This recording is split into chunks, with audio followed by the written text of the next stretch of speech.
എന്തിനാണ് നമുക്ക് പ്രമോദ് മാഷ് 5ാം ക്ലാസ്സിലെ പാഠപുസ്തകത്തിൽ ഗുഡ് ടച്ചും ബാഡ് ടച്ചും പഠിപ്പിച്ചു തരുന്നത്? കേരളത്തിൽ കുട്ടികളെ ദുരുപയോഗം ചെയ്യുന്നത് ഒരു പ്രധാന ആശങ്കയാണ്.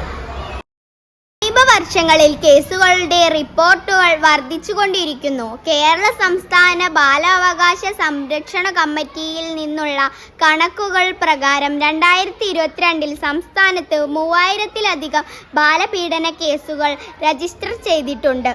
ഇത് ശാരീരികവും ലൈംഗികതയിൽ നിന്നുള്ള സംരക്ഷണത്തിന് കീഴിൽ ഏറ്റവും കൂടുതൽ റിപ്പോർട്ട് ചെയ്യപ്പെട്ടവയാണ്.